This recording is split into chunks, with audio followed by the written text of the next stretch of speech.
My premise of the talk tonight is that most of our adult relationships are doomed to failure from the unhealthy patterns we've seen in our houses growing up as children. The relationship was doomed to fail before y'all even got together because you didn't understand yourself and he didn't understand himself. And both of y'all looking for somebody to do what no other human can do, which is make you happy.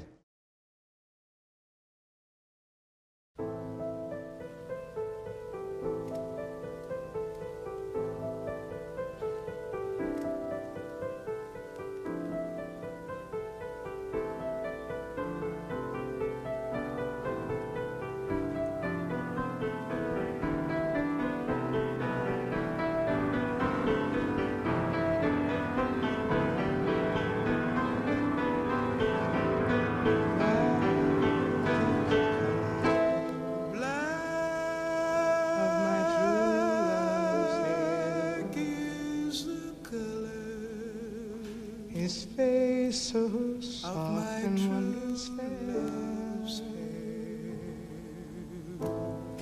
the pure his face so soft and wondrous fair. The problem is I'm ready to settle down and find me one good black woman to have in my life.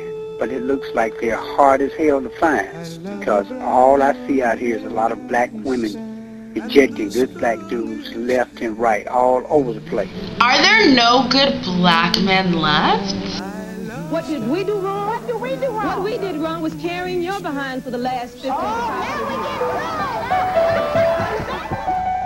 Black women wanting to be in good, stable, wonderful relationships with equally qualified and equally eager black men, yet they're nowhere to be found. And, how do you deal with it?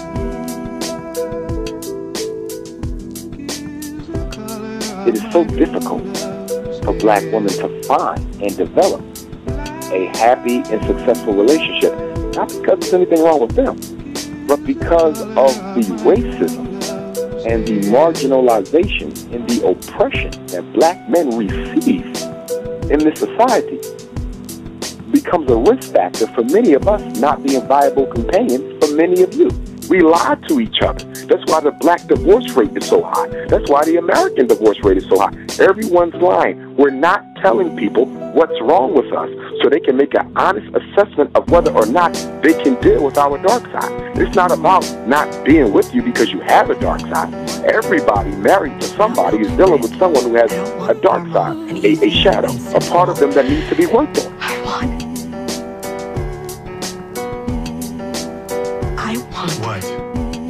What?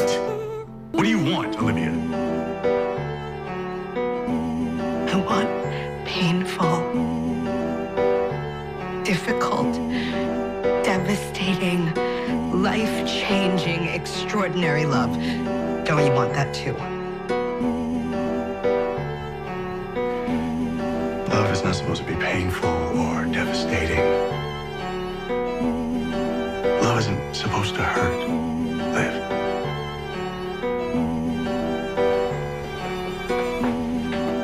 We're not relating to one another. And the reason why the relationships are so poor is because the relationship in the black community itself is poor. See, sometimes we divorce the black male-female relationship from its context. You cannot have a happy marriage in an unhealthy community. At the end of the day, the only person a black man can absolutely trust is the woman sleeping next to him.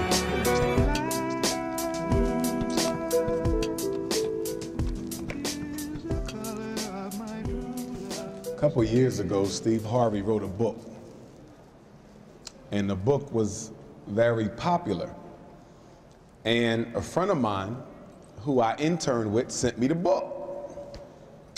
And I started looking through the book and I said to myself that although there's some very useful information in this book, there's also a lot of distortions, admissions, so forth and so on. I thought the book oversimplified black men to the point of childishness. So I said, being a therapist, being a family therapist, having never been married, I spend a lot of time working with married couples, do a lot of therapy, because I'm a child therapist, which often dictates that I work with the parents who are messing the kid up because they can't get along. Doing that for about 15 years, I begin to notice certain patterns in the black love situation. So a couple years ago, I said, you know what? I'm going to do a presentation on relationships and basically give people my assessment of what I've been seeing as it relates to black male-female relationships. Now, the benefit of hearing about relationships from me, an unmarried man, would be what? Would be the fact that I approach male-female relationships from a very scientific standpoint. I approach it from the perspective of a therapist, not as a married man. Now, a married man could come before you and tell you about his marriage, but that's it. Just because that's what he went through don't mean that's what you're going to go through. But as opposed with a therapist, I've been in all kind of houses, all types of marriages. So I have the benefit of dozens of successful and unsuccessful marriages. And so what I want to do now is distill to you, with some seriousness and with some comedy as well, my assessment of the black male-female relationship crisis. Public education is under extermination.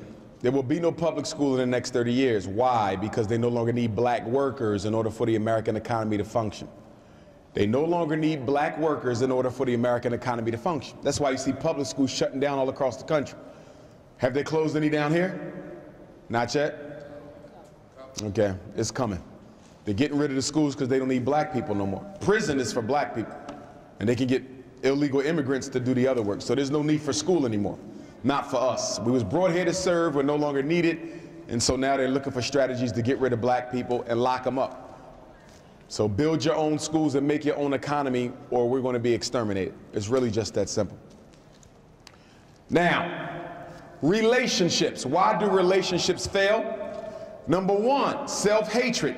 Too many black people are looking for other people to make them feel better. That's right. You're getting involved with a man, with a woman, not because you really enjoy their company or because you really enjoy the camaraderie you have. You're getting into relationships because you want them to do for you what you can't do for yourself, which is feel better.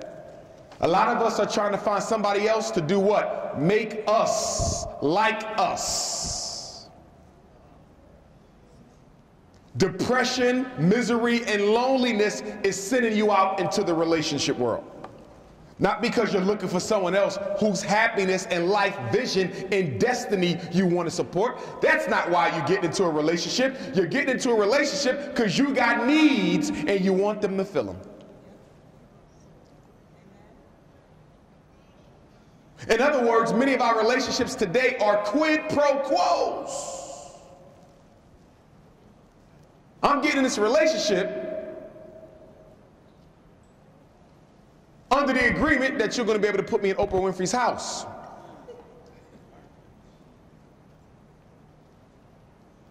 I'm getting in this relationship because you're a beautiful woman and I expect you to stay that way until you're an old woman. Quid pro quo. We don't come to relationships for honest, non-selfish reasons. Every reason we get into the relationship is selfish. Me, I. And if you got two people only worrying about themselves, the relationship must fail because it is a crisis in selfishness.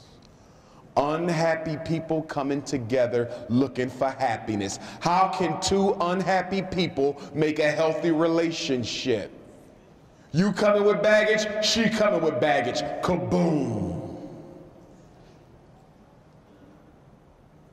All of us, when we come into the world with what? Unmet needs. Everybody in here. When you're born from your mother and father, what do you have a need for? Love. A need for deep intimacy, trust, an ability to rely and have faith on somebody, reciprocity, the ability to exchange an equal give and take. Everybody in here, in order for you to have a healthy marriage, you must have had a healthy love affair with your mother and your father. That's right. A boy must have a love affair with his mother first. And he has one with his father. That's where he secures his manhood. The girl must have one with her mother first, and she has one with her father. If a boy hasn't had a love affair with his mother, it can be difficult to have one with other women. If a girl has never been loved adequately by her father and has never loved the father adequately, that can lead to hopeless romantic syndrome, ladies. What is hopeless romantic syndrome? We'll talk about it a little bit later when we talk about dysfunctional personalities, but the short version is a hopeless romantic woman is a woman who falls in love with every man she meets because she's looking for a father's validation. Every man becomes the objectified daddy. And then you cling to him. You smother him to the point where he leaves you. It reinforces the belief you had that no black men are good anyway. Look at the cycle. Look at the cycles, the self-perpetuating defeatist cycles. So the first thing I said is what? We have a need for love. If you got love from your mom and your dad, you're going to be good. But let's say Dr. Umar's mother didn't love him adequately. We didn't have a good intimacy. I really didn't have a good emotional attachment with my mother. How am I going to deal with that when I get older and start dating other women? I'm going to deal with it one or two ways. You either run away from it because you're scared of it because you never had it. You run away from it because you're scared of it, you never had it. Or you do what? You run to it, which means you overindulge to try to get the need met. So Dr. Umar never had a love affair with his mother. I get into a relationship with a black woman. I'm likely to do one or two things. I'm either going to try to make her love me, try to make this relationship go faster than what it needs to go because I have an unmet need I'm trying to get met through her. Are y'all following me? Or I'm going to do what? Soon when I start feeling that attachment, soon when I can tell we starting to fall in love, you know what I'm going to do? I'm going to split. I'm getting the hell out of Dodge because I'm afraid of this. Ladies, you ever date a man and you knew he loved you, he was into you, you knew he loved you, and one day he just disappeared. Had nothing to do with another woman. You're like, that man loved me. I know he did. Why did he leave? Because he ain't used to love. It's scary. He's afraid that if he lets you love him, you're going to hurt him like his mama did. Same thing go for women. You either run away from it or you run to it. So that's intimacy. What about trust? You got a woman who could never trust her father. Her father never kept his word. Every time he promised something, he never delivered. She get into a relationship. Guess what? She's going to do one or two things. Trust every man she meets on the first date. Here you go, boo. Here's the keys to my apartment. First date. Because you trying to force trust because you never had it. Or she going to do what? Put her guard up so high that she never trusts no man she dates. She's been married 30 years and still don't trust her husband. Some of y'all in this room right now, men and women, wondering why you keep repeating the same relationship pattern because you haven't figured out your psychological riddle. What didn't your parents give you that you keep trying to get from other adults? I keep attracting the same man. I just get these men and they come and they use me, Dr. Umar. They use me. Why? Because obviously you have a look on your face that says, use me. You have an energy that radiates to other men that let them know you feel needy. You need a man in order to feel like a woman. You will always be taken advantage of. And then you have reciprocity. What is reciprocity? That's dealing with give and take. If you grew up in a house where you was able to get your needs met, give and take is easy. But what if you grew up in a house where you couldn't eat if you wasn't on time? If you was 5 minutes late for dinner, your brothers and sisters ate it all up. If you didn't get down to that Christmas tree on time, somebody stole your gifts and sold them. No, this is real. People grow up in situations like this. I work with kids like this. Living in a house is a damn war. You want some soap to wash up with? Well, you better save that little piece and hide it under your mattress. When you grow up in those type of environments, you get into relationships and you keep on doing what? Repeating what you experienced. Now you're in a relationship with a good woman, good woman, good woman, good woman. She do everything for you. You don't do nothing for her. Why? Because you so paranoid that if you show her any sign that you care, she gonna use you. My premise of the talk tonight is that most of our adult relationships are doomed to failure from the unhealthy patterns we've seen in our houses growing up as children. The relationship was doomed to fail before y'all even got together because you didn't understand yourself and he didn't understand himself. And both of y'all looking for somebody to do what no other human can do, which is make you happy. How many times do I hear that from people? I just want a man to make me happy. I just want a woman to make me happy. Can't nobody make you happy because emotions are internal. You create them. Can't nobody make you happy but you. Stop giving that responsibility to somebody else. If you don't like you, how in the hell am I going to like you? Some of us can't stand ourselves, but don't understand why other people don't like us when you don't like yourself. And this whole relationship is based on me trying to make you feel better about who you are. Are we serious? And the minute I don't do a good job of distracting you from you, you drop me off and pick up somebody else, and then you run around and say, Dr. Umar made me miserable. He made my life a living hell. I'm so unhappy. No, boo-boo, you was unhappy before you met me. All I did was expose it. Nobody make you happy but you. Most of us addicted to relationships. Can't be by ourselves. One relationship over, we jump into another. One marriage over, we jump into another. Why are you running from yourself? Do you know why we don't like to be by ourselves? The reason we don't like to be by ourselves is because when you by yourself, do you know what your consciousness does? It holds up a mirror of everything about you that you need to fix, but don't feel like it right now. So the best way to get out of your own responsibility is to find somebody to distract you from it. And that's why relationships begin to fail once you meet somebody who's really trying to help you grow, because you're not interested in growing. Hey baby, why don't you stop smoking them cigarettes? You don't tell me what to do. I'm not dating you to become a better person. I'm dating you to cope with the person I already am. And that's why when you date people, you have to do what? Evaluate their willingness to grow. Because you are on a spiritual journey, and the man and woman you choose to walk with on that journey got to be able to support your destiny. How are you spiritual married to a materialistic person? That can't work. But some of y'all trying to make it work. I know all types of conscious brothers married to women who were Beyonce chicks.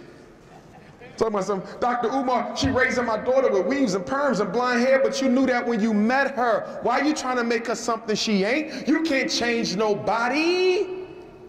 When you meet somebody, you got to ask yourself the $1,000,000 question. Can I live with this person as they are for the rest of my life until the day they die if they never change nothing about themselves?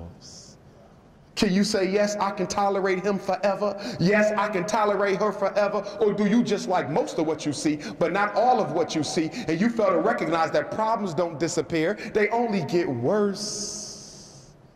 Who are you fooling? It's like so many black women I meet who, when I say, why did you marry him? Because y'all don't seem like a good fit. Because he proposed. So you got married just because he asked you? Yeah. You know what's bad for black women out here, Dr. Umar? You lecture about it. I seen it on YouTube. You said only 1 out of 4 of us ever going to get married. He asked, I said, hell yeah. Ladies, listen to me, black woman. The most attractive thing that you have cannot be bought. It's called confidence. I don't care how good you look. I don't care how much money you spend on your hair, your clothes, your pocketbook. The most attractive thing to a man is confidence. You can have 2 women side by side. One is drop dead gorgeous. The other one is average. But if the other one exudes the confidence, if her God energy is stronger than yours, she will walk away with him. Now that's the good news. So you ain't got to spend no more money on hair, none of that garbage. Work on yourself. Get married because he asked you. Listen to me, black woman. I know the ratio. What's the ratio of black men to black women in Louisville? What is it, 1 to what? 35. Dang, it ain't that bad. If it's 1 to 35, I'm moving here. What about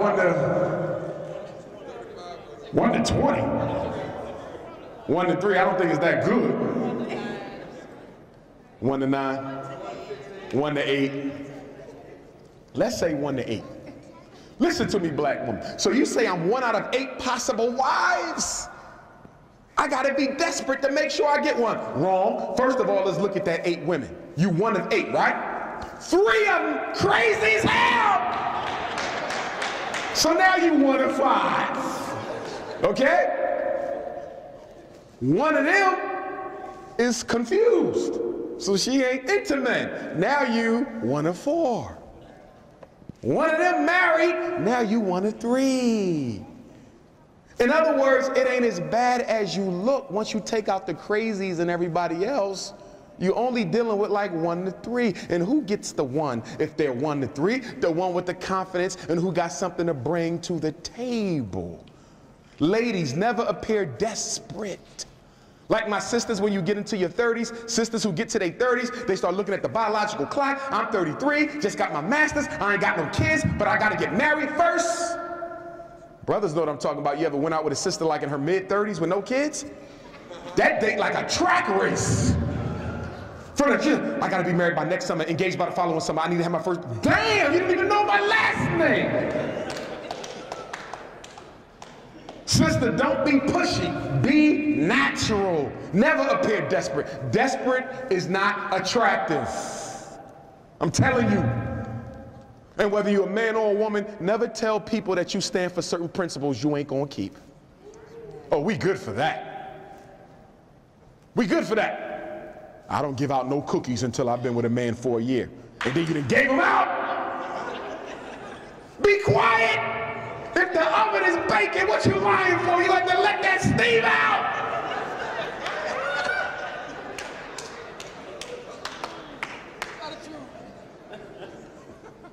It's real. Brother say, yeah, I don't chase no woman. If a woman don't want me, I just let her go on. First time she don't answer her phone, you stalking her. Who you lying to?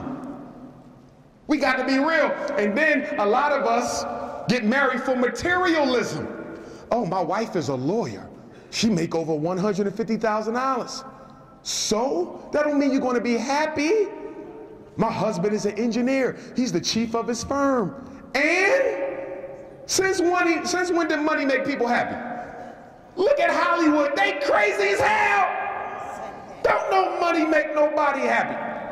What's the 2 biggest factors of life happiness? Do you know what they are? You know what the 2 biggest factors of life happiness?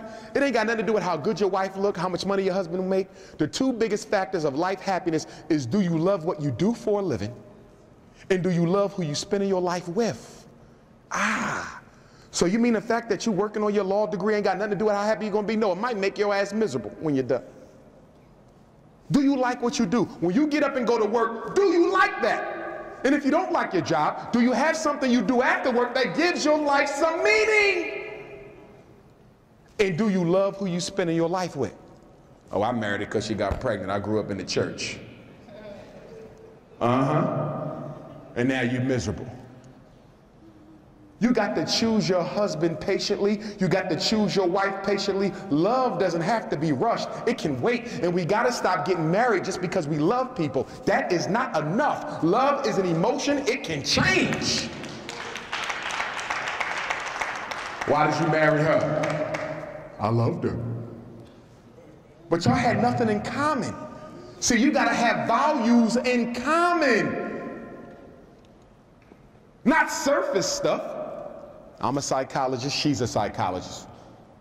She Pan-African, I'm Pan-African. Her parents were married, my parents were married. It looks like we equally yoked. No, we not, because I like to spend money and she like to save it. I believe in God, she can't stand God. I want to have a big family with kids and be home all weekend with the kids, and she want to run the streets with her girlfriends. But y'all didn't talk about this before y'all got married? Because you got married for an emotion? Love goes up, love go down, love can even disappear. So getting married for an emotion is nothing good. In fact, love, I don't even need that. Do you see what people do who love each other after they break up? I don't want none of that. They try to destroy each other's economic life, their destiny, keep the kids away from them, blow their cars up. Love. Y'all know what the hell I'm talking about. I don't want that. What I want is a sister's commitment and trust. We can build on that. If you're going into business, or are you going to go into business with somebody just because you love them? You want to open up a corner store. Or are you going to go into business with me, open up a corner store just because you love me? Does that got anything to do with your decision? Marriage is a business. Yes, there's feelings involved, but it's a business. And if you don't believe me, as soon as the marriage is over, all y'all talk about is the business. So you got to make sure the business is right. Can this woman raise your kids if you die? Can that man raise your kids if you die? And the other thing, we always talk about being equally yoked. You know what we need to be equally yoked? We need to be equally yoked when it comes to self-esteem. It's amazing how to hear people talk about the ideal mate, your ideal partner, but the ideal man you describing, the ideal woman you describing got a self-esteem through the roof and yours is through the ground. A woman with low self-esteem will never end up with a man with high self-esteem, honey. You are your problem. Your magnet is attracting more of the same. All I attract is weed head and dope addicts because your self-esteem magnet, boo, is only pulling that to you.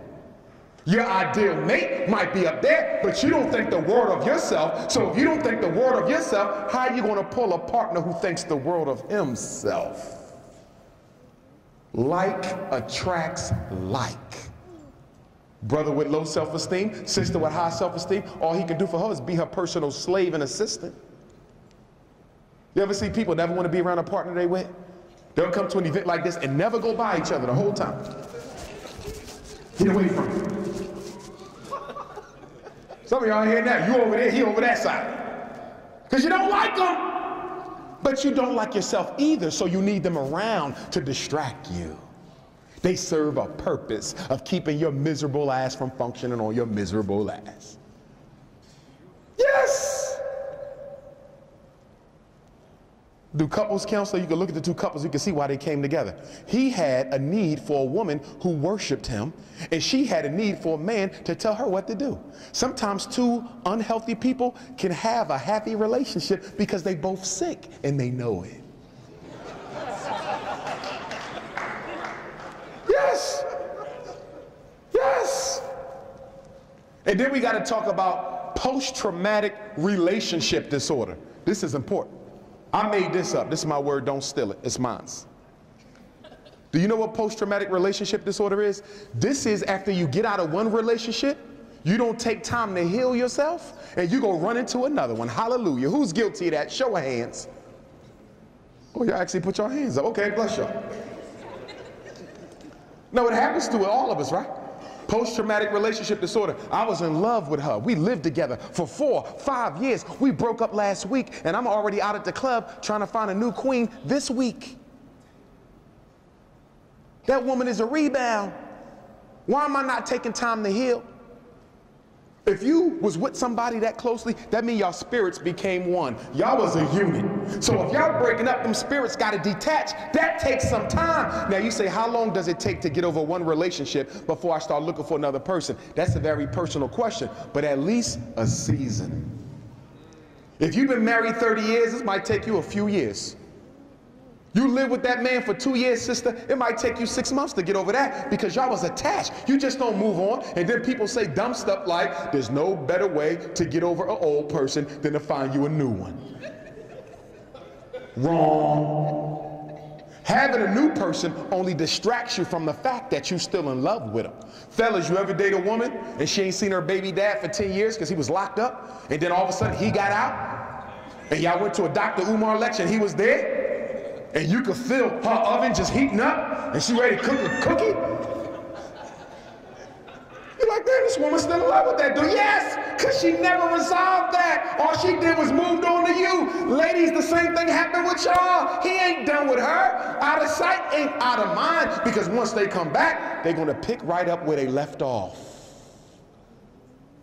Talking about you over them. No, you just ain't had the opportunity to see if you were still attached. You need time. And women, you need more time than men because you internal. You are the receiver. I'm not talking about liquid. I'm talking about spirit. I'm talking about spirit. When you lay with a man, his energy goes into you. Not physical, spiritual.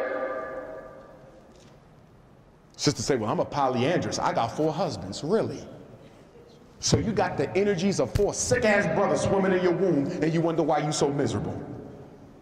You ain't made like that. You are not made to be the receiver of multiple masculine energies, especially these sick kind of masculine energies we got. And that's why so many sisters are mentally unhealthy, because you playing in the game. You cannot win. You're not built to play around like that. Oh, I could love a man and lay with a man and get up and keep on going. I don't know what you're talking about. No, that's called denial. Emotional suppression. That's what that is, black woman. And black men too, we need a healing period also. Because when you don't heal and you suffer from post-traumatic relationship disorder, still being in love with the other person, you start mistreating the new person.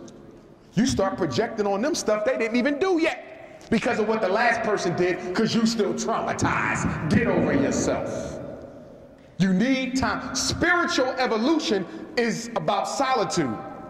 Study religion. I don't care if it's Islam, Christianity, African mysticism, East Indian religion. All of them teach that you got to spend time by yourself in order to achieve peace of mind. So if you always dating and chasing, when do you find time to go into the great I am? When do you find time to meditate? We don't like what we are, but we ain't got the discipline to change it. Sisters, you ever had girlfriends who was married with kids, but they never wanted to go home? And soon as I got off from work, she wanted to go get some drinks. And right after I get the drinks, she wanted to go shopping. And then after I go shopping, she wanted to go get some more drinks. Then she wanted to go to the movies. Then she wanted to go eat. Like, damn! Go home! Why don't we like going home? Fellas, you call your homies up. Yo, dog, let's go swing out for a little bit. Man, I want to go here home. Nah, man, come on, man. It's a beautiful day outside. There's only 6 feet of snow out there. Come on. Why he don't want to go home? Because home is where the spirit talks to you. Home is when you're forced to look at yourself. You don't want to deal with you. You don't want to deal with your problem with your mom, the fact you ain't getting along with your sister. You don't want to talk about the fact that you cursed your son out and you need to forgive, ask for forgiveness. You don't want to deal with your problems. So you need somebody to take your mind off of it. Relationships is the newest drug in the black community. It's an addiction. It's a fix. Oh, and then we got to talk about the inner child. Do you know what the inner child is? Everybody sitting here today listening to me has a little person inside of them. The person you were from birth to age 12. That little kid still lives in you. Ladies, you got your little girl. Fellas, we got our little boys. These are the kids who suffer those unmet needs of love, trust, reciprocity. And they normally stay asleep. They don't bother you until they see something they think might help them get their needs met. Ladies, let me give you an example, ladies. You have an unmet need for attention from your father. One day, you at the Dr. Umar lecture, you meet a handsome brother. I mean, he is fine. Now, the adult woman in you says what? I am a woman. I'm not going to sleep with this guy on the first date. We're going to date, boom, but I'm a woman. But the little girl say, hell no! He look good. You get that. And so you're trying to listen to your adult mind. No, I'm not going to do that. I don't care what you want. I never had a handsome man. You hit that. And then what happens, ladies? You let the little girl and you dictate your behavior. You do something you shouldn't have done. And then the next morning you mad and angry at yourself. How could I do that? Because you let a child run your damn life. That's why. And then we got to talk about blending the unblendable. You got kids, I got kids. Before you settle down with him, before you settle down with her, y'all got to make sure y'all agree on how to raise those blended families. Look, I'm all about education. I can never marry a woman who don't really take school seriously. My daughters are going to do their homework, and if they don't do it right, they're going to do it over. But your son don't even have to do this. Are y'all following me? My son do something wrong, he gonna get a consequence. Your son do something wrong, it's all right. That can't work. You can't have two laws in the same kingdom. But how many of us don't pay attention to how each of us parent our kids? Most of us don't study our potential husband or wife parenting skills to see if you can live with that. It's no way in hell I can live with an undisciplined child. It's no way I can live with a child who doesn't value education. So if you can't live with a child who doesn't value education, why did you marry a husband who didn't? Them kids might didn't bring y'all together, but they can surely tear y'all apart. All they got to do is go tell grandma and grandpop on you. Yeah, grandma, brother Umar hit me. And then grandma run off, you let that man hit on my grandson. Ain't gonna talk about the fact he was about to punch her in the face and I had to pull him back. You got to get your kids in order. Women, when you ain't have a man, what do? You elevate your oldest son to man of the house status. When you're about to bring a man in that house, you got to put him back in his place.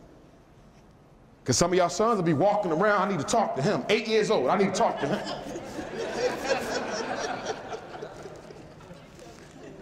So now I got the arm wrestle with a 7-year-old because he think he your man. And men, we got to do the same thing with our daughters. Sometimes we elevate our daughters and have them thinking they the woman of the house. Then when a real woman come, your daughter sucking her teeth and snapping her neck. That woman old enough to be her mother. You got to check her. And if you got a whole bunch of unruly kids, you shouldn't be getting married then. Because you got to get your house in order. Ain't nobody putting up with that. Catch a case.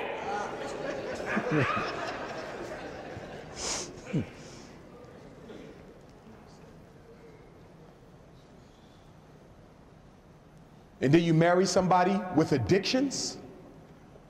Addictions. You're going to marry somebody with a cigarette addiction? You want to marry somebody who's only going to be around for 20 years of the marriage? I don't understand. You marry somebody with a marijuana addiction? And fellas, you need to watch that marijuana, especially the young guys. You know what that does? I did a whole research paper on the effects of THC, the chemical active, the psychochemical of marijuana. You know what that does? It slows your blood down. You know what slow blood does when it's time to be intimate with your woman, man? You can't get intimate because the blood is moving slow. The blood is high. So now you can't perform. And she got cookies to bake and you can't bake them!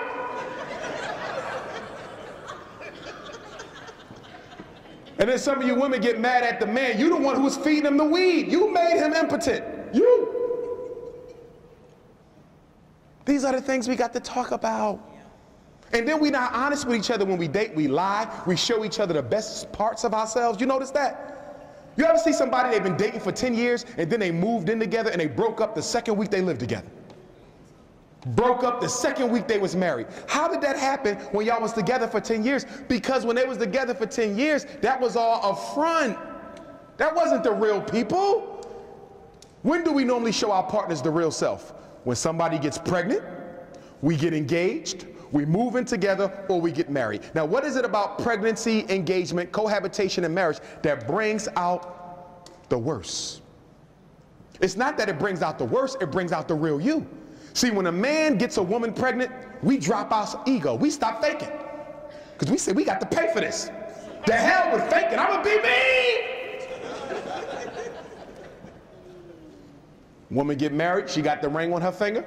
She cooked for you every week when y'all was just dating. Now y'all married, she ain't cooked yet. Because that wasn't who she was. That was just the bait. Ladies, he used to open the door for you, y'all dated. He would open the door every day, rub your feet down. Y'all got married, you put your feet up on him, he kicked them off. What you putting them over here for? Because we got this tendency, once we get into the relationship, we think we can quit. Now, I done wifed you now, I ain't got to do none of that no more. I'm your wife, I don't need to cook no more. But woman, if you don't cook, ain't nothing wrong with a woman who don't cook as long as that matches up with the husband's perception of what the woman's role is. See, we got to talk about gender balance. Ladies, what do you expect a man to do in the house, and did you communicate that with your fiance? Fellas, what did you expect your woman to do, and did you communicate that? Some women don't want to raise their kids. Can we be honest? So if you a black man coming from a traditional family where the women raise the kids and you dealing with this new jack queen, she ain't raising no babies. She come home from the hospital, she give you a box of Pampers and 2 cans of Isomil. I holla. And now you looking at her like, wait a minute, these your kids. But she never told you she was going to be home with them kids. Stop making assumptions and start asking people. Like I tell women all the time, I get a lot of emails from women about this homosexual thing. How do you know if your man is this? How do you know if your man is that? Well, having never been, I can't say. But I tell you what I do know and what I've noticed. If you're not sure about your man's orientation, you need to get familiar with his friends. You hear me, ladies? Because your man might not show signs. His best friend may not show signs. So what you got to do is you got to invite all 10 of his homies over for a Super Bowl party. All of them! And then I want you to stare at him. And the first one whose eyes get big, and if he shaved his eyebrows off, get out the house! Get out the house! Get!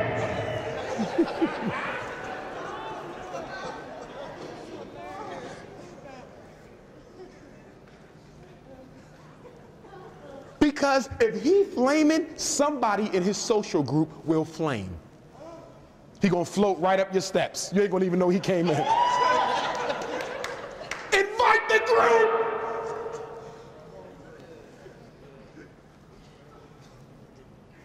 And if he ever accidentally puts your underclothing on, right! I'm sorry, baby, I thought these was my boxers. Ah! Your boxers don't have a seat in them!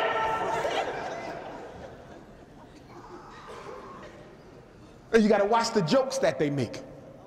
Like, yeah, you better stop, or if I'm gonna find somebody else. He say, yeah, I'm gonna find somebody else. She say, yeah, I'm gonna find somebody to treat me good. He say, yeah, I'm gonna find somebody to treat me good. You say, if you don't stop playing with me, I'm gonna find a man who could treat me better than you. And then he say, if you don't stop playing with me, I'm gonna find a man who could treat me better than you. No, real rap. I just got an email, real rap. Sister's husband just confessed to her that he was homosexual up until 5 years before they got married. He just now told her this. Informed consent. We lie to each other. You get married, you got a terminal illness. He got a right to know that. She got a right to know that. You don't get married yesterday and pop up today, you know I'm HIV positive.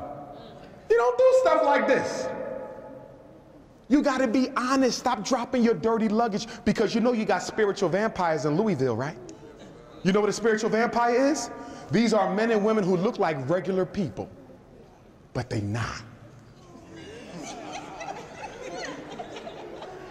And they only come out at night.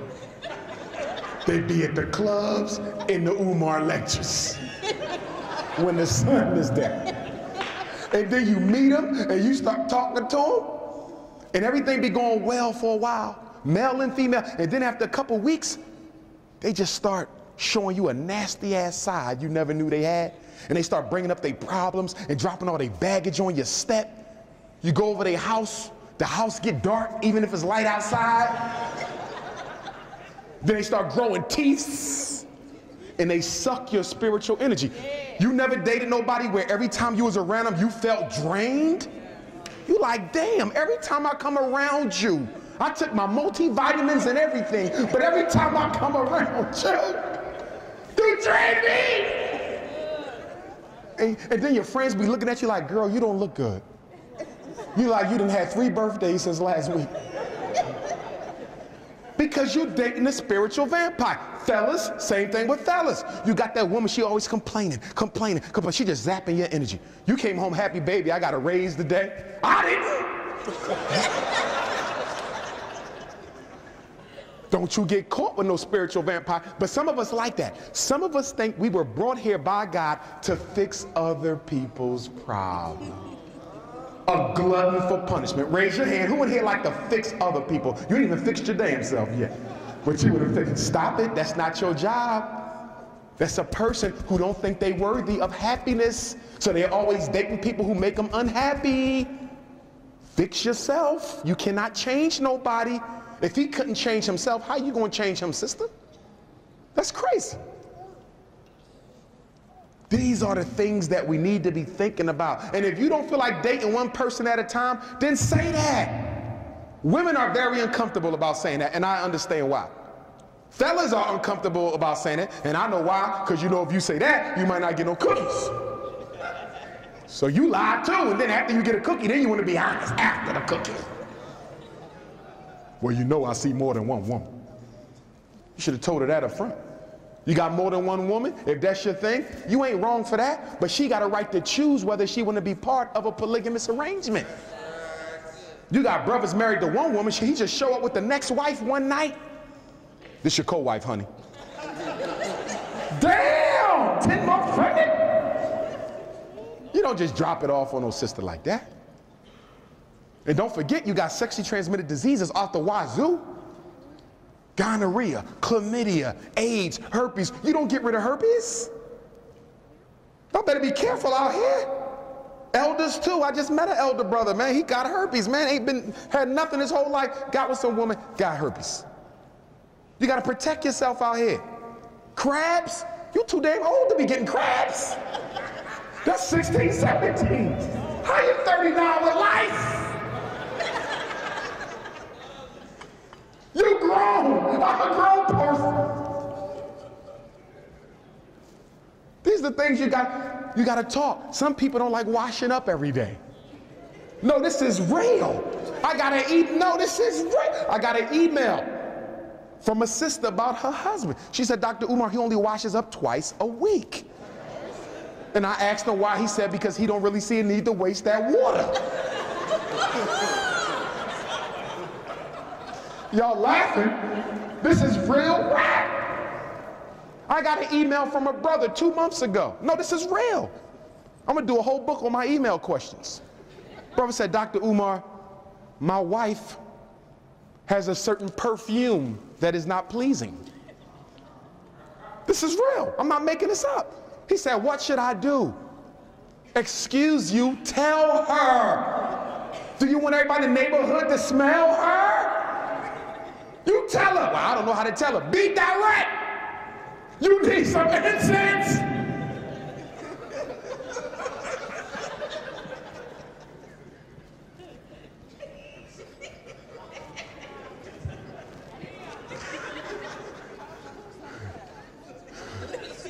And ladies, y'all don't be honest with your friends. Fellas, how many of you had a girl who would come and tell you about their girlfriend? Yeah, you know, Shaquita don't be smelling right. But if that's your girl, tell her! What you telling me for? Sister, tell your girlfriend. You gonna let the whole world find out first? What kind of friend are you? Bring us some myrrh. And ladies, stop telling men when the last time you've been intimate. I don't know why y'all do this. Yeah, I ain't been with nobody 5 years. Who asked you? I didn't ask you that. Why are you volunteering information? And then you decide to give a cookie and it ain't nothing left. Stop lying!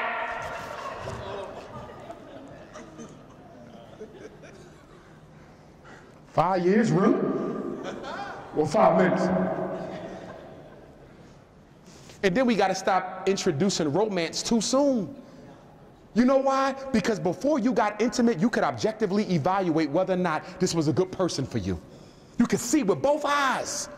Sister say, this brother ain't good for me. He don't want to work or nothing. He got an anger problem, breath stink. You know, I can't. Fella, yesterday you was able to see it. Now, I don't think the sister really good for me. She a good sister, but I don't think our destiny's lining up. You could think, but then y'all get intimate. Now you can't think no more. Be honest with yourself, black woman. Yesterday you knew you should have left him alone. But last night, y'all crossed that line. And he hit you with a lightning bolt. Boom! Now you can't see straight no more. And then your girlfriends are like, what you think? When you gonna call it off? When you gonna let him know you don't want to be bothered? Well, I've been thinking, everybody deserves a second chance. Boom! Men, same thing with us. You see a sister, you say, she cool like a friend, but she ain't wifey material. And then y'all cross that line and she do certain types of tricks you didn't know existed. And now your homie like, when you gonna call it off? Everybody deserves a second chance. Who you fooling? Do you know intimacy don't keep you married? I don't care how good it is. It does not keep you married. In fact, it can make it worse. It can make it worse because now you're frustrated. Here's the thing. There's 3 types of attachments that we have with our parents: secure, anxious, and insecure.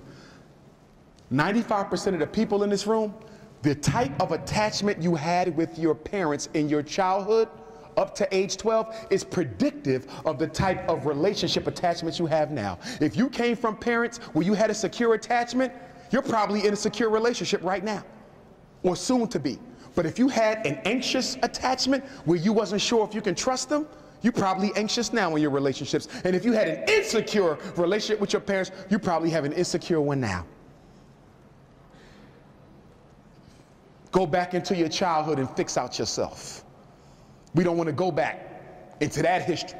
No, we could talk about King Tut all night, but soon we start talking about what went on in that house. We don't want to talk about that because it hurts. But that's the only way you can get to heaven, is by going through your personal hell. Nobody gets to peace of mind until you go through your garbage.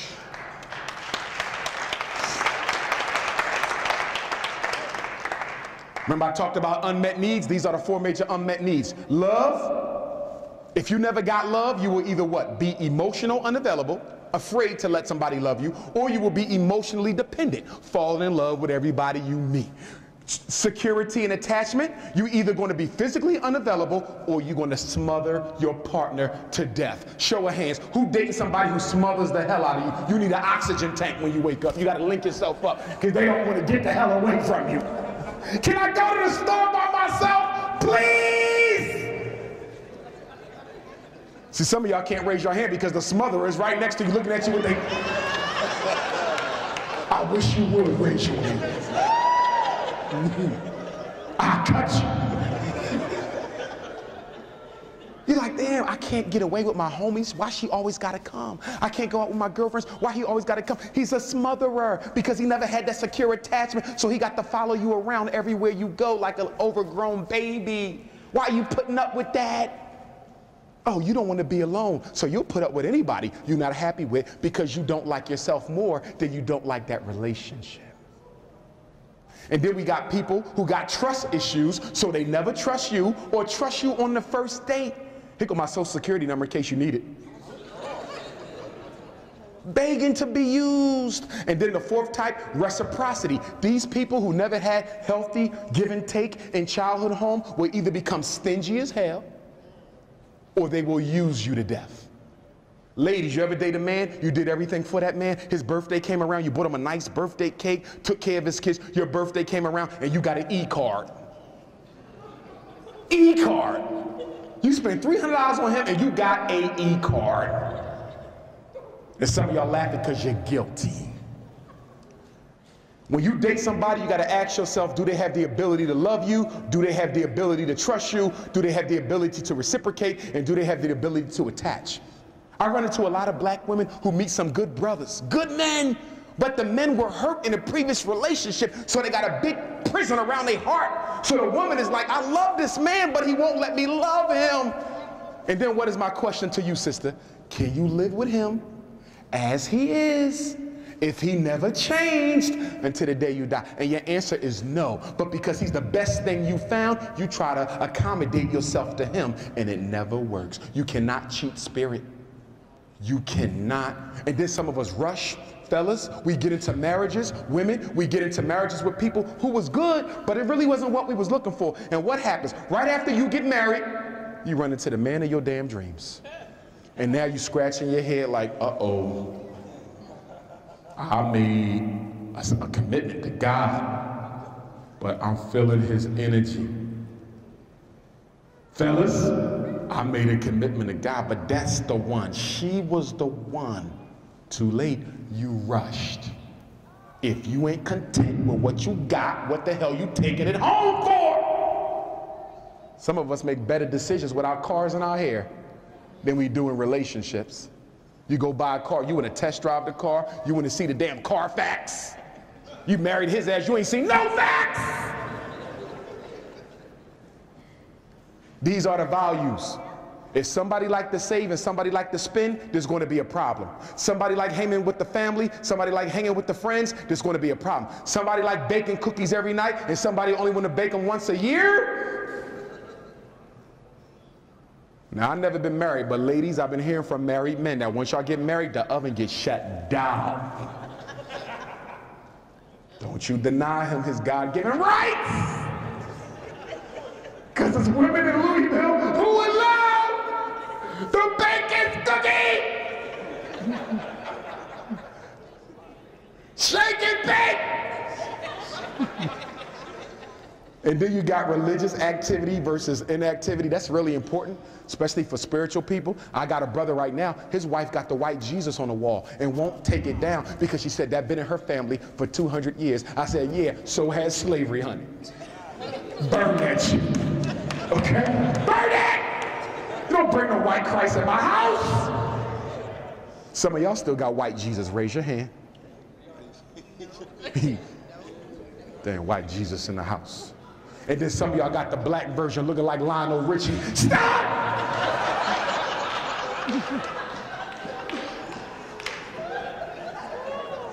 Extended family versus nuclear family. I was an adopted child. I'm speaking hypothetical. I was an adopted child. My wife comes from a big family. I'm only used to being me and my foster mom. She got aunts and 20 uncles and cousins, and they always over our damn house, and her mom be up there with her toes on my couch. We gonna have a problem because I thought when we got married, it would just be us and the kids. I didn't know you was bringing all them. Y'all gotta talk about that. If you come from a really small family and you marrying somebody with a big family, y'all got to have that conversation. Because they might have an open door policy. Because in the African culture, there's no nuclear. The whole family is immediate. You feel me? So every day you come home, there's a different relative sleeping on the couch. Y'all know what I'm talking about. Talk. All you got to do is talk. But see, you don't want to talk because you say, if they tell me the truth, I'm going to have to make a decision. And I don't want responsibility. I want them to lie to me so I can blame them later, even though I already knew. See how we like to play games? And then you have traditional versus non-traditional gender roles. Brothers, I already said it. Some women don't cook. Women, some men do not change the flat tire. Some of y'all married to these bougie dudes with no dirt under the fingernail. Okay, get his eyebrows arched every Friday.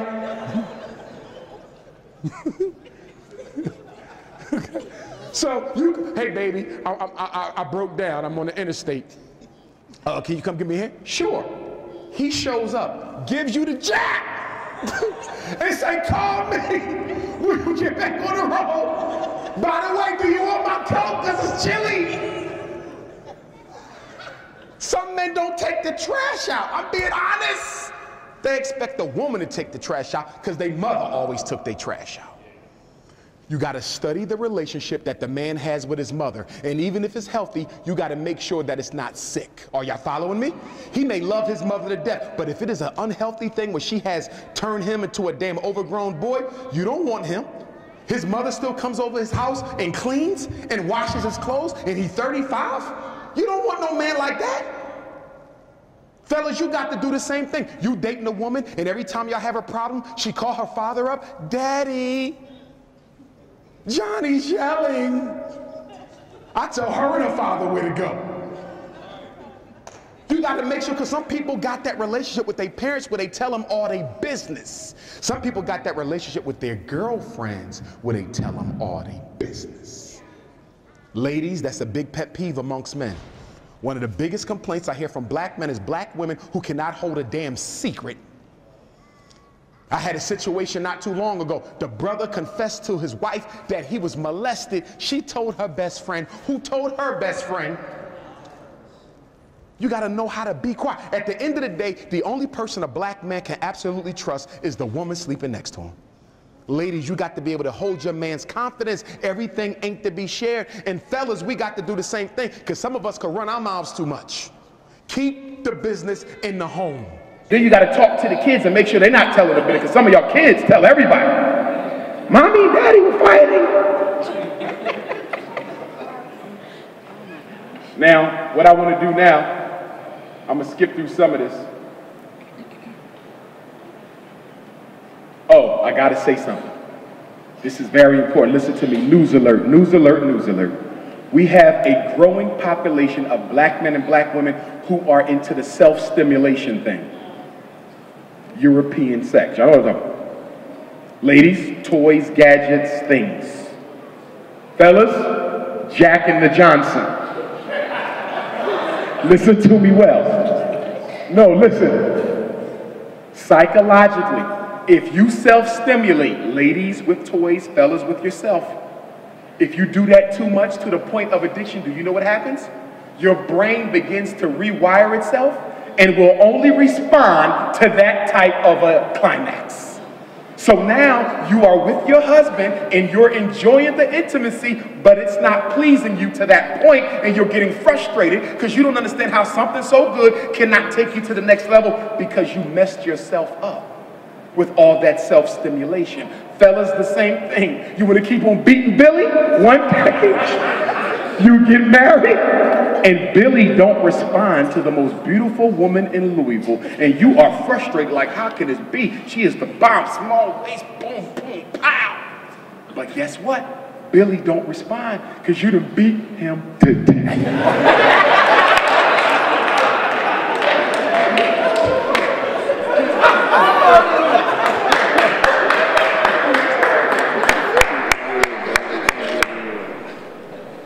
Ladies, if you dating a man, back to the earlier question, how do I know if my man is sexually confused? You dating a man and he prefers non-traditional activities. I've been getting a lot of them emails too. My man only wants the reverse. Well, that's not supposed to even be taking place in our culture. That's not what that's for. But see, in European culture, they objectified every aspect of the woman's body. Things that were not even meant for pleasure are now pleasurable. Ears, teeth, everything! So black woman, if he prefers something non-traditional, and that's the only way he can climax is through something that's unhealthy, you can pretty much bet he's been into some other experiences. If that's what he craving, I got says, yeah, Dr. Umar, that's all he wants to do. Pack up and get out. I will call the cab. Something ain't healthy. Now let's talk about the unhealthy types of men that women need to stay away from. Ladies, most brothers in Louisville are good brothers, but you got a small few who are pimps, predators, players, couch potatoes, impregnators, and professionals. Now, what is a pimp? A pimp is a man who will use you for your economic resources. Credit card, money, car, house, pay my child support. He's a user. And once he sucks all your economic juice from you, he drops you and finds the next sucker. Who's at risk for being used? A sister with low self-esteem, because you will take any man as long as he's there. And then you got the player. The player is the opposite of the pimp. The pimp wants your economics. The player don't want your economics. He has his own economics. All he wants is one thing: the immortal cookie. And he likes all flavors: butter almond, butter pecan, caramel, sweet brown sugar, rum raisin. He is the Louisville Cookie Monster. We got any Cookie Monsters in here? Louisville Cookie Monster. See, ladies, when you date a man, you gotta ask yourself. Most men will keep something on the side until they find that right one. And then when they find that right one, they give up the rest, because like, I found my queen, dog, I'm good now. I'm turning my player card in, burn it. But then other men will keep something on the side even after they found the right one. So sisters, when you date a man, you got to study, is he a temporary player or is he a player for life? He 80 years old with that cane, still out there trying to And fellas, women the same way. Some women will play until they find the right man. Girl, I found me a good brother, he's a conscious brother. I'm turning my player card in. And then other women will keep something on the side forever. That's right, we got some grandmoms out there, she's still swinging. Okay? With them Diana Ross high heels.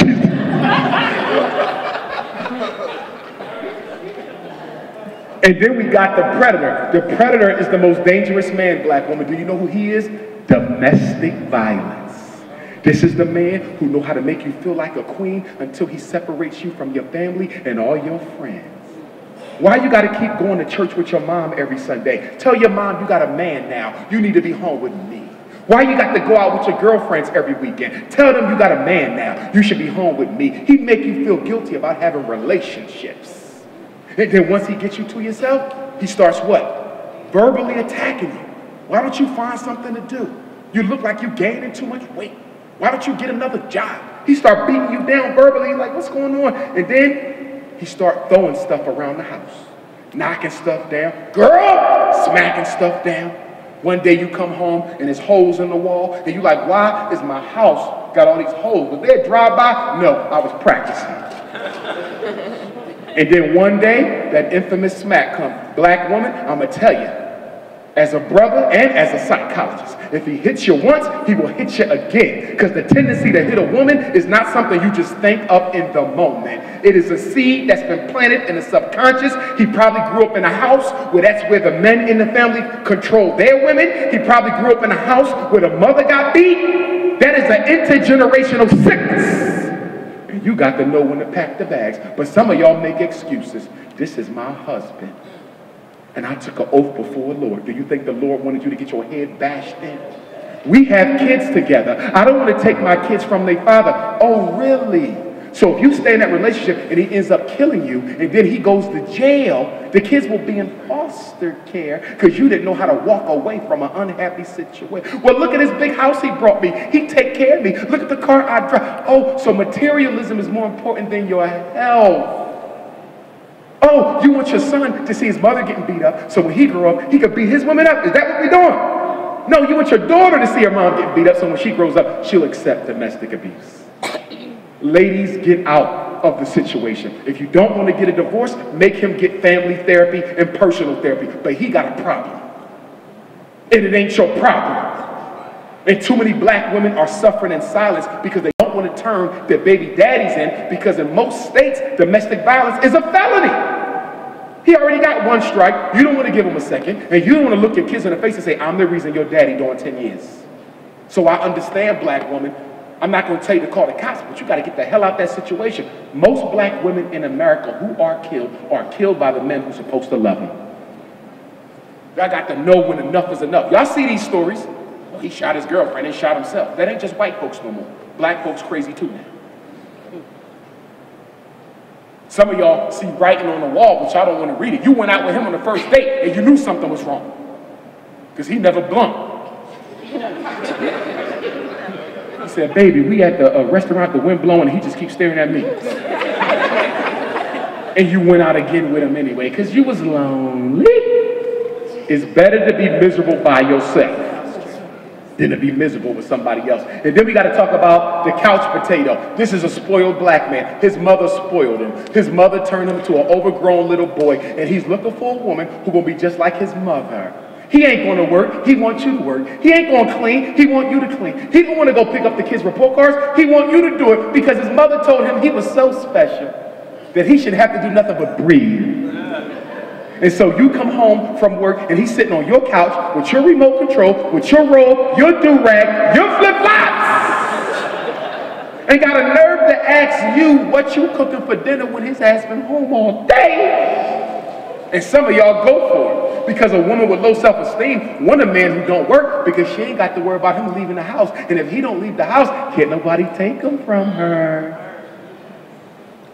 And then we got the impregnator. This is real simple. Who the impregnator? He just go around making babies, dropping seeds all over Louisville. Don't take care of them and won't even tell you he got them. You say, hey baby, how many kids you got? I got two. A couple of weeks later, you heard from the hood, he got like 14.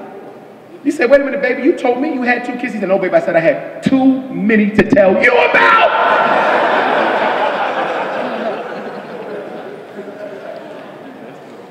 And then you got the professional. Who's the professional? This is the black man who wants you to think he got more going on for himself than he actually does. I do security for Puff Daddy in New York. How the hell you get to Brooklyn from Louisville every day? Stop lying. Be yourself. And if I'm going to talk about the fellas, I got to talk about you too, ladies. You better stop. Because she ain't got no eyebrows. Fellas, these are the types of women you need to look out for. High maintenance, hopeless romantic, Miss Hot in the Pants, the healer, the homicidal heartthrob, and the home wrecker. Now, fellas, look at the women in the audience. Look how they get like, oh my God, am I up there? Oh my God, girl, are you up there? I think that's you right there. You know who high maintenance is? This is the woman who's all about buckets and money. She used to be a good woman, but she got used so much she became just like the men who used her. She the type of sister. I say, how you doing, sister? I'm Dr. Umar. I don't know what kind of doctor you are, but what are you driving? And how much do you make? I'm not into the Marcus Garvey thing, so that don't impress me. I didn't see the dashikis. I don't care to wear them. So that's high. She will use you. And who's a sucker for a high maintenance woman? A low self-esteem brother giving his paycheck over to a woman because she just looks so good. I want to pay her to be with me. And then we got the hopeless romantic. Who is this? The woman who falls in love with every man she meets on the first date. No cookies either. No cookies been cooked. Y'all went to McDonald's. Small fry, 2 cheeseburgers. Caramel sundae, and a bobblehead doll. McDonald's, number 2. You dropped her off, you on the way home, and you getting text messages. I knew you were him. I know I sound crazy right now, but I can tell when God chose somebody for me. Because I deal with spirit. And my grandma dealt with spirit. And my mama dealt with spirit. And she said that I was going to marry a man with 6 letters in his first name. Excuse me, baby, my name is Mark. You're Mark Jr. 6 letters. And fellas, let me tell you something. If you deal with a hopeless romantic, a woman who falls in love with every man she meets, you got to be careful. Because if you take a cookie from her, that will be the last cookie you ever bake in your life. Because she's going to become a stalker. The hopeless romantic women are the stalkers. Oh, I don't give you no cookie. You act like you don't know me no more. Oh, really now? You're going to Dr. Umar's lecture? Let me shake my eyebrows off and make sure I'm over there in town. She's at your job. She's stalking you at the neighborhood bar. She's calling your mom up. You scared to go home from work. You pull up your block real slow. Hopeless romantic. You take a cookie from me, you will keep it forever. Sisters, raise your hand. Where my hopeless romantic sisters in here? You ain't letting nobody go. You's a baby. You keep your hand down, little boy. And then next we got Miss Hot in the Pants. That only take 2 seconds to talk about. Cookies is baking. They not done yet, but she giving them out anyway. Butter almond. Dark chocolate. Wait, they not done. I don't care.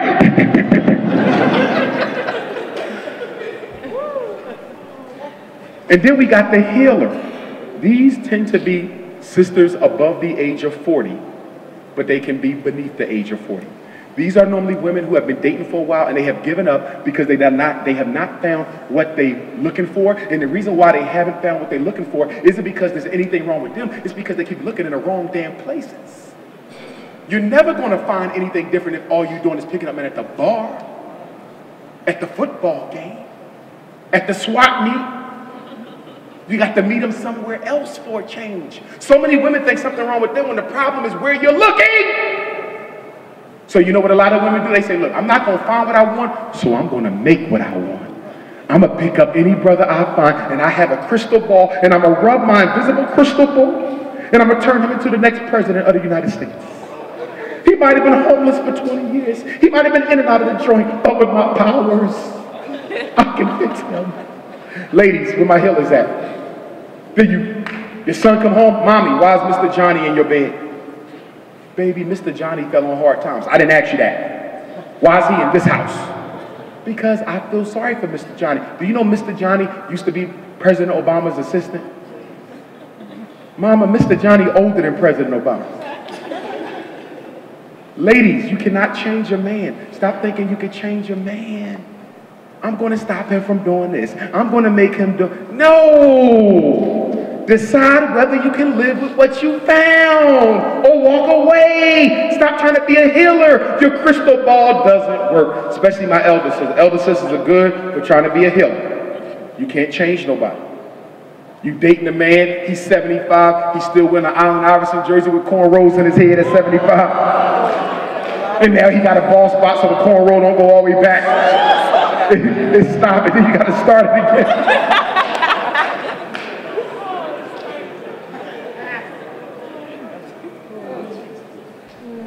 And then we gotta talk about the homicidal heartthrob. Fellas, drama queen. This is the woman who cannot talk about the problem. She gotta fight it out. She curses, she screams, she threats, she comes to your job. She beats your mama up, your baby mama up, your lawyer up. She don't care! She thugged out, and you knew she was thugged out because on the first date, something about her just didn't make sense. She only had one eyebrow. She had 3 baby daddies' names, and they was all crossed out with skull bones. You knew. She had 2 knife cuts and a gun wound. You knew. But you kept on. You know why you kept dealing with her crazy behind? Because crazy cookies are the best cookies, and you couldn't walk away from them. Yes. And then you say, well, I'm going to get a restraining order on you. I'm going to get a restraining order on you because I told you to stop disrespecting me. And she say a restraining order? I will use that for blunt paper if you don't get that out my face. You know how many of those I done had? I get 3 a year and you punk ass bring me a restraining order. She got your wife scared. Your wife. Honey, can you, your wife a bourgeois chick with a doctorate. I mean, fellas, if you know the girl is thrown off, why are you dealing with her? Especially if you're a professional brother like me, you can't afford that kind of drama. She just come to the lecture. Boom! I need to talk! Oh, shit. Meet me at the airport. No, now! And the last one is who? The home brothers, if you got a good wife, why you taking a chance of losing your family on some garbage? Don't no woman want to play seconds. But y'all keep falling. Married men and men in relationships keep getting suckered. And I'm going to tell the sisters how this happens. And some of y'all, who the home wreckers? Any women home wreckers in here? See, these are women who don't think they can find a man of their own, so they just take everybody else's. They specialize in dealing with men who are in committed relationships because they're jealous of other women for having what they can't seem to get.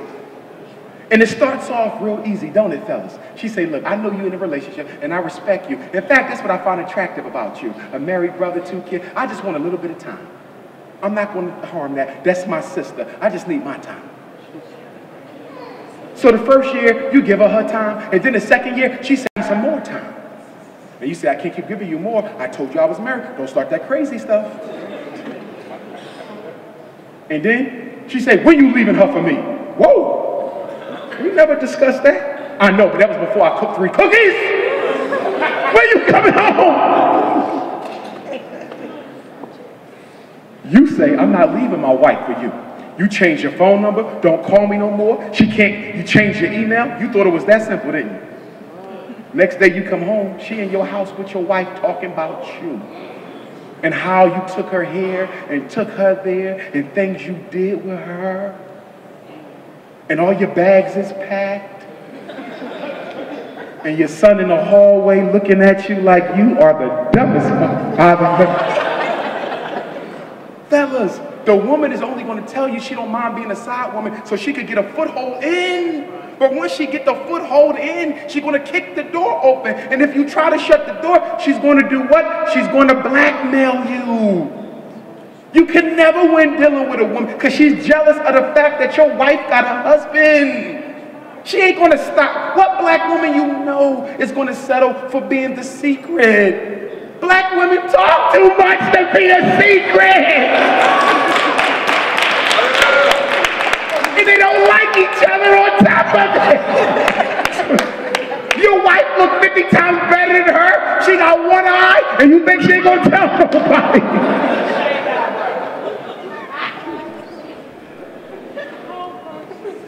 How would you cheat? And then I look at the women y'all cheat with. They nothing like your wife. You threw over a marriage over this? Fellas.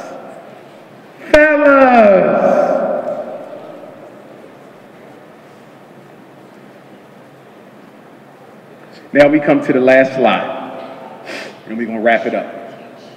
I actually have a for sisters only relationships and dating seminar that I would love to do, but that gotta be an all-female audience, where I really get deep. I teach you some stuff, sisters, to look out for. But the brothers can't beat it because I don't want to sell out the fraternity, you feel me? Personality disorders, these are real. We diagnose them in therapy. These are real, these are not made up.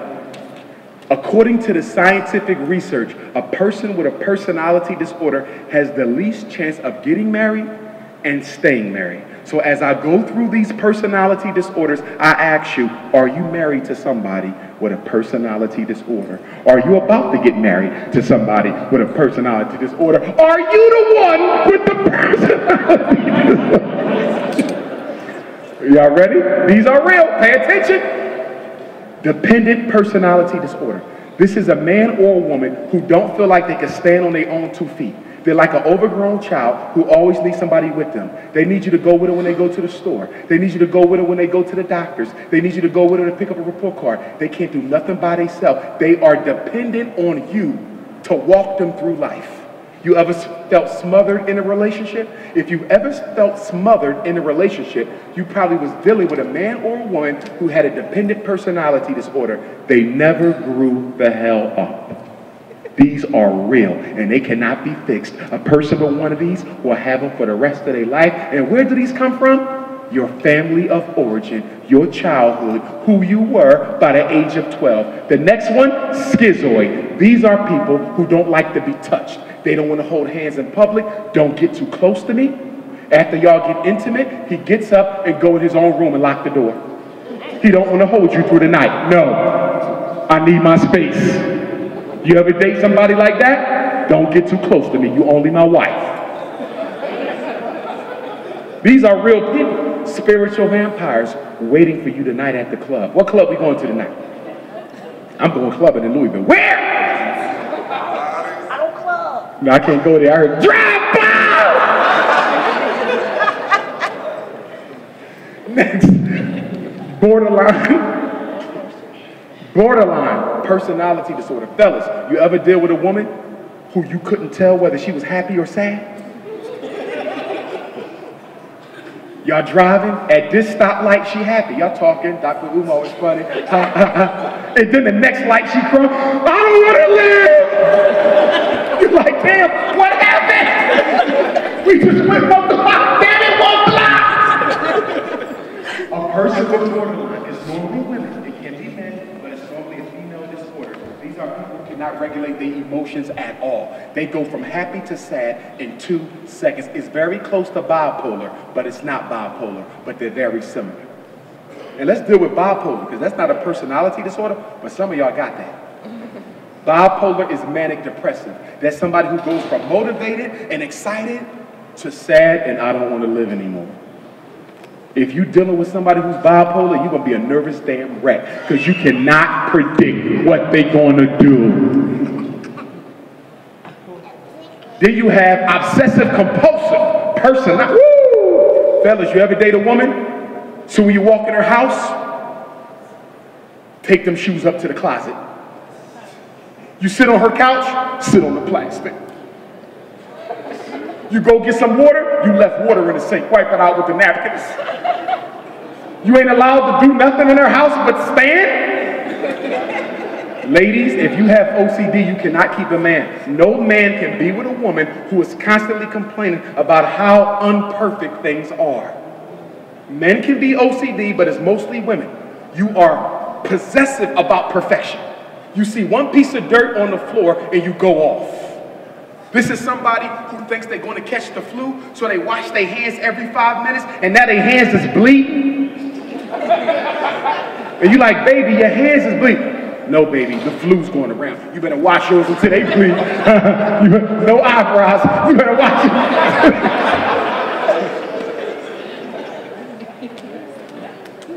I love these next two. Now, we laughing about this, but when you get out there, you got to take this seriously. Some of y'all like, damn, I got to rework my whole relationship. He done dropped some shit here tonight. The next one, and I'm going to do them together. Histrionic and narcissistic personality disorder. Stay with me. These are my favorites. A histrionic woman is a woman who thinks she's God's gift to Louisville, Kentucky. If she did not live, Louisville would not be here. Histrionic and narcissistic is the female and male version of I'm God's gift to you disorder.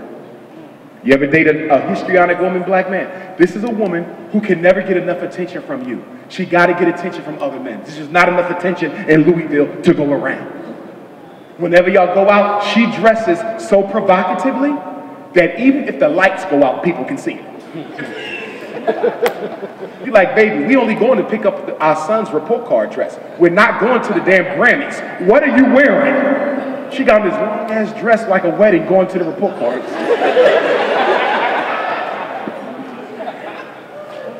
And then she get mad at you and say, look, if you jealous that I look good, I can't stop men from looking at me.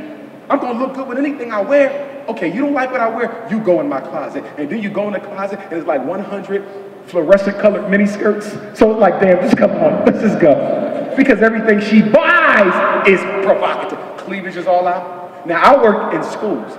In schools, it's easy to spot histrionic women. You want to know why? Because if you are the 6th grade math teacher, if you the 6th grade math, you teaching little kids, right? Why the hell you got on a mini skirt, cleavage, tramp stamp right here with your baby daddy name, stiletto high heels on, teaching a 6th grade math class, and you wonder why all the boys is failing math, because they staring at your ass.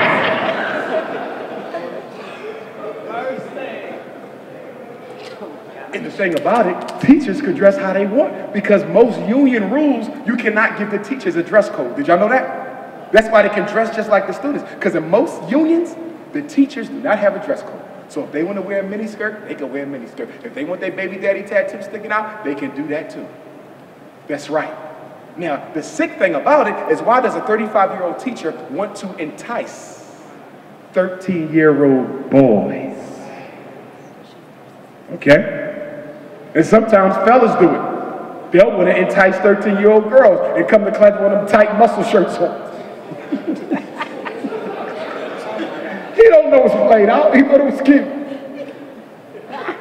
And then you got narcissistic. Ladies, you ever date a man who thought he was God's gift to Louisville? He don't want to hear no complaints. Excuse me, quiet. You lucky I'm with your ass. Do you know how many women in Louisville want to be with me? I might be. I'm just doing charity right now with you. You complain one time and I'm gonna drop you. You better start respecting my gangster. Better yet, I tell you what you do. You go down the street to Louisville High School, and I want you to look in that trophy cabinet, and when you see that state championship for football in 1978, I want you to know I was the starting quarterback.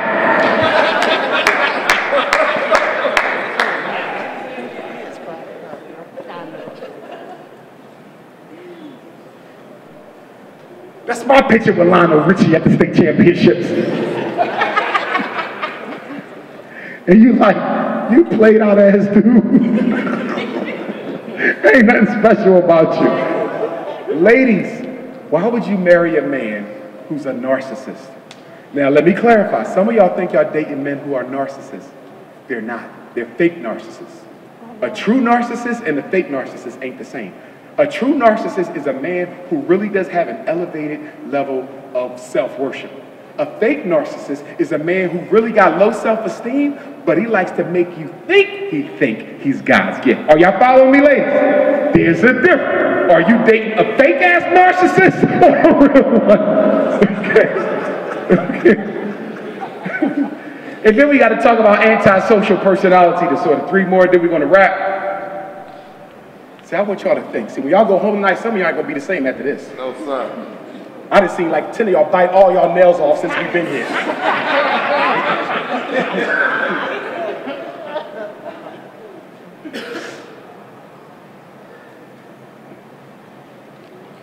Antisocial is a black man or black woman who don't like people.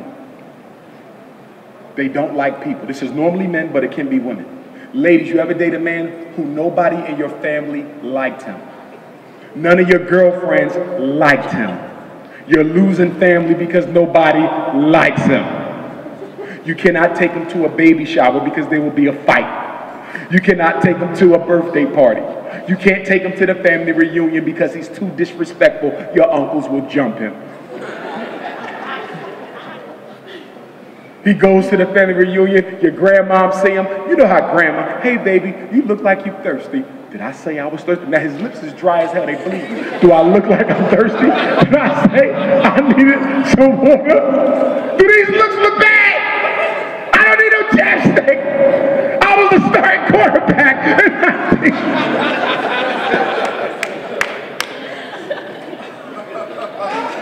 Oh, I love Louisville. Yes, sir. Antisocial, don't like people. If you a social butterfly like Dr. Umar, I can never marry a woman who is antisocial.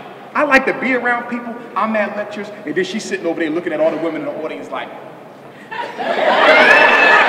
stop looking at my man. Stop looking at my, this is a damn lecture. What you expect them to do? Get out! No, it's hard dating when you're in the public eye, I'm telling you. Because women can't take all the other women. It's like everywhere you go, yeah, she asked you 3 questions. She didn't need 3 questions. She only needed 1. Would you sit down? Did you win any championships?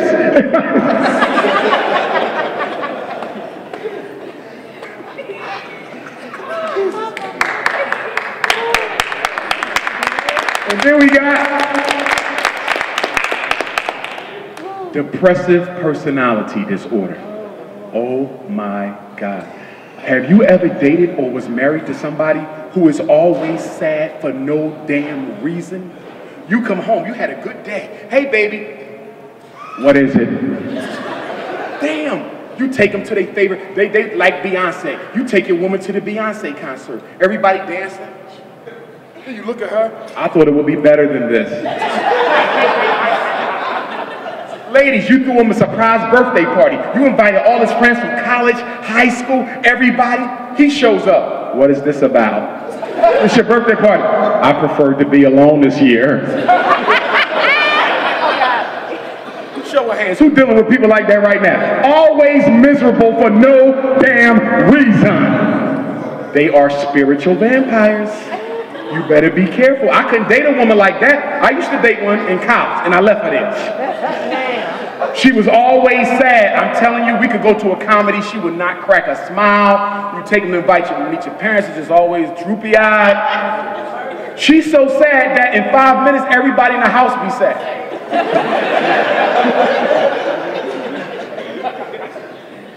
And then we got the last one. Oh, my goodness.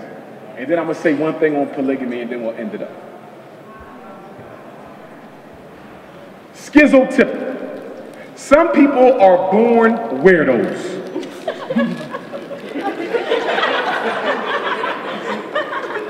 They looked at weird in kindergarten.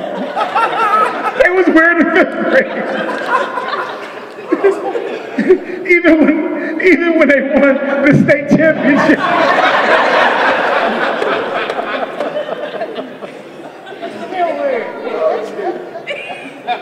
And you can always tell. So ladies, you go out on a date, right? First date, right? You got a schizotypical weirdo, natural weirdo. So you down there, you at Outback or with TGI, and y'all talking, but you notice he ain't responding to nothing you say.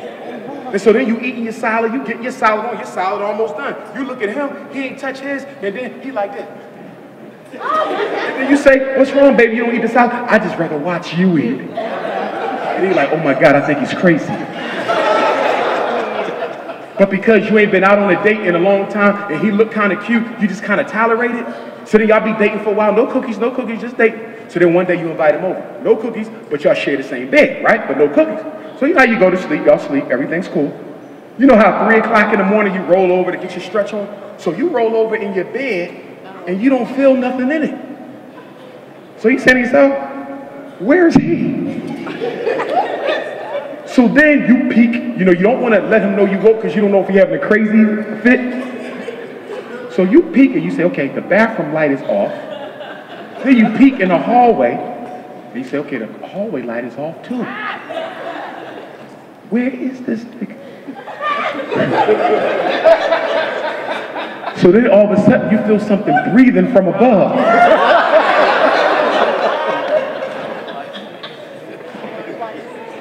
But you scared to look. So what you try to do is roll back over and act like you stretching, so you do one of these. But he saw you peek. And so you decide to look up, and he's standing over your bed like this. So then you try to act like you don't see him, and you roll over again. And then you start reaching for your cell phone because you want to hit the emergency button. So you reach it, and you're like, where's my phone? Where's my iPhone? But you plan it off. And then all of a sudden, he passes it to you. Is this what you're looking for? Don't let weird people in your house. If their eyes don't blink, this is what you do. I want you to go to the dollar store and get the $2 fan. And on the first date, blow it and see.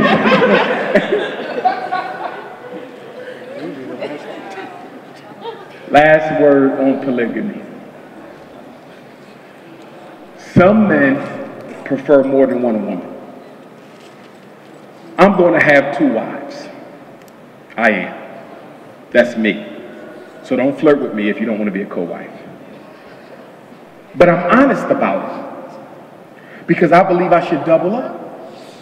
If one of my wives go crazy, the other one is still sane. But here's the problem with polygamy, ladies. There's not enough brothers to go around. So when do we deal with the objective reality that it ain't enough? Now don't get me wrong, because some of y'all saying what you're saying, we should just be, no. Men ain't ready for it either. Black men ain't ready for polygamy. If you're going to have 2 wives, you got to be able to take care of 2 households. There's no romance without finance, so I understand the black woman. But what I want the black woman to understand is this. Most of you are opposed to polygamy because you've only seen it in a masculine form. I grew up Muslim, and it was polygamy in Islam, and it was all masculine. The man ran it. He decided when he was going to have another wife, and there wasn't much you can do about it. That's what y'all see, but you never saw polygamy in the African context. Study polygamy. In the African context, it was the elder women, the queen mothers, who created polygamy because they wanted every woman to not be without a man. Because they knew that if we had some women with men and some women without men, the women without would start sharing with the women who have them, and you will have chaos. And that's what you got in Louisville now. Holy chaos. Let me tell you what I'm talking about. A woman goes out with her man. She comes to a Dr. Umar lecture. What's the first thing a black woman do with her husband? She scans the crowd for competition.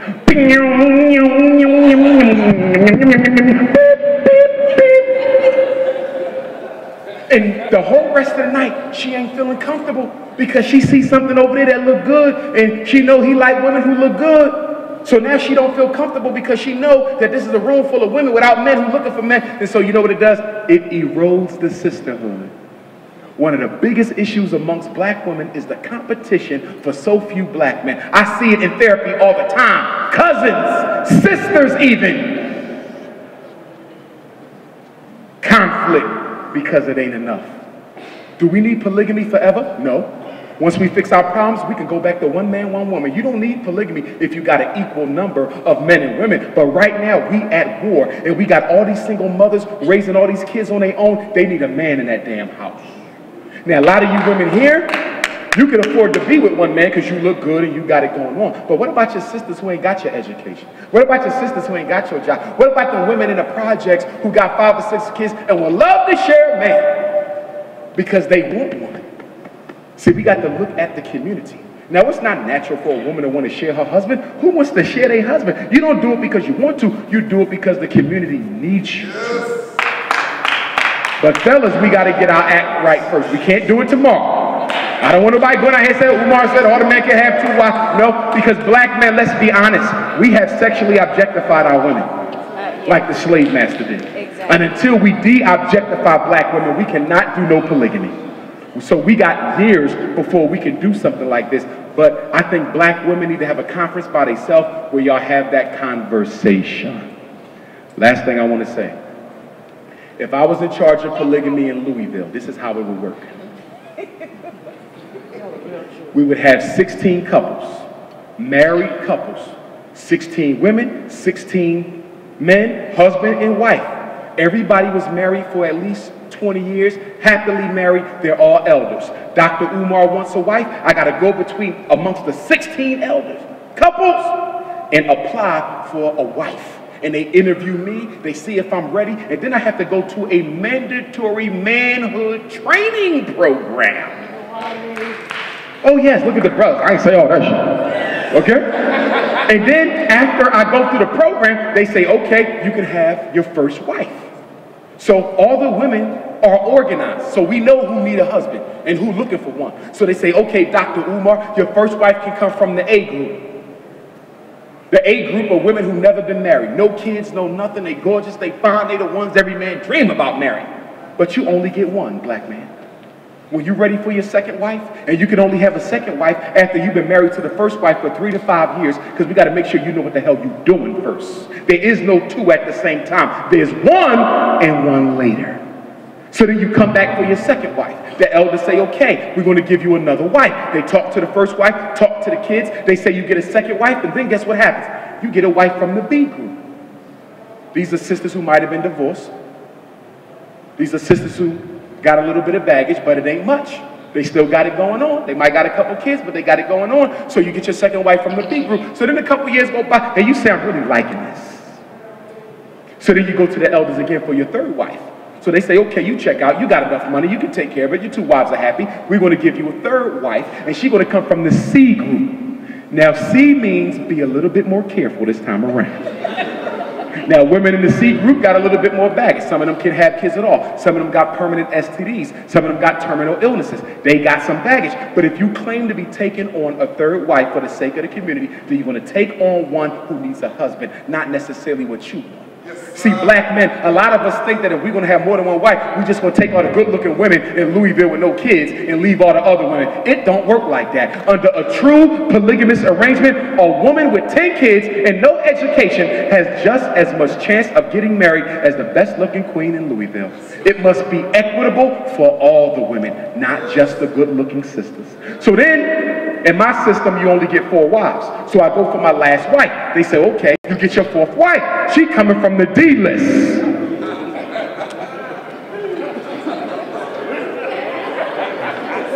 Do you know what D stand for? Dangerous. Now who's in the D list? These sisters, they got a little bit more back. Some of them did hard time for shooting it. She might got 2 or 3 strikes. She might have shot her baby dad by accident. She didn't know it was him coming in. Okay? She might got a little bit of Adderall, some Ritalin, some Zoloft. She got a little prescription. She might see things once in a while. Okay? But that's your 4th wife. Now, fellas, before you criticize the 4th wife, think about it. She got a record. She know how to rumble. So guess what? Anytime you got beef, she got you. In fact, your 4th wife is going to keep the other 3 in line. Hold tight. She come in the house. Boom! My husband told you to have them kids clean. He told you to have the food. And he told you to pay the bills. So this is what I'm going to do because I feel myself about to snap. I'm gonna walk to the store and get me 2 Lucy's. And by the time I come back, you better have it right or I'm gonna bust a cap. She the best wife you got. You got beef? Dr. Umar, I'm having a lecture, right? Y'all don't want to stand in line for me to sign the books? She gonna handle it. Ain't no books getting signed until I see a line from my man. And then she take off that ski mask and you see one eye. And you know she not playing with you. You running late, you coming home late, you just got a phone call. Somebody jumped your son at the school. 10 guys is beating your son down. You call your wife, you all on the other side of town. Baby, I'm on my way, but I know you close. Can you just go by there and try to grab John up? They said he getting beat up. Baby, stay put. I'm your wife. No, baby, don't do nothing crazy. I just want you to grab. Baby, you gotta trust me. We took a vow. So guess what? 10 minutes later, you trying to get to the school as fast as you can because you know she ain't got no sense. But before you can get to the school, the news came across. There was a drive-by at the local elementary school. 10 kids is laying in the street. You say, baby, I hope that wasn't you. Well, what do you think I would do? I'm your baby. In conclusion, Black Louisville, I want to say that this first visit was a very beautiful one for me. I met a lot of good people. I hope it's not my last visit, okay? It's been a wonderful day. If you need any help from Dr. Umar, you know how to reach me. I'm going to go to the back. Thank you for coming out. Glad to be here. So, we want to know, how was the show? What do you think? The Fresh Prince makes his debut in Kentucky. How was it? It was, in the words of my elder, Ray Hagan, it was black-tastic. But I think we did have a really good crowd. We had a conscious crowd. We had some people who are awakened, I believe. So I think it went really well. Dr. Umar, he was amazing. Always. He's better live than he is on the YouTube video. So I recommend anybody, if we can bring him back again, definitely come. You missed out on a wonderful opportunity. I can't wait till the next time we get him here because we have to get him here for the all-women panel. Yes. Relationships. Yes. Definitely. Absolutely. Yeah. Awesome. Absolutely. Because it starts with the woman first. Right. We have to heal the planet. Well, I thought tonight was amazing. I had heard some of Dr. Umar Johnson's lectures online, and I didn't know he was funny. So, I mean, it was educational. He was funny. He talked a little bit about history. He talked about black female-male relationships, which we don't like to talk about. Right. And he talked about some of the things we need to do as parents. And what I really like about that, when he talked to the parents, was he talked about personal responsibility for your own child. That's right. Accountability. That's right. Absolutely. That's right. So we can't blame the school system to raise our children. That's right. And I think that needed to be said. That's right. So I had a wonderful time. I found myself clapping, shouting, bro. I thought I was in church. All right. Because that man spoke truth. He did. I actually thought it was a great event. Even when you came up and spoke about the school and stuff, I knew nothing about that. So I told my daughter, I asked her, I said that I would give it to Dr. Umar. Oh, he was a great speaker. Great speaker. Okay, did you recommended him too? What did you learn the most, or what do you think is the most that you got out of tonight? You know what? I feel like I'm one of those conscious/common sense type folks. And, you know, even with everything he spoke about, I felt like this was one I needed.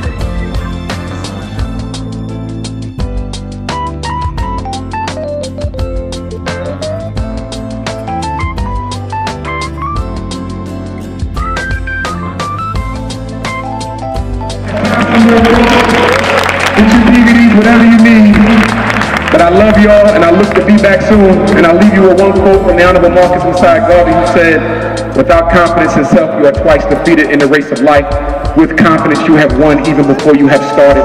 Marcus Garvey said, "God never intended us to be a race without a country. We are not going to abuse God's confidence in us as men."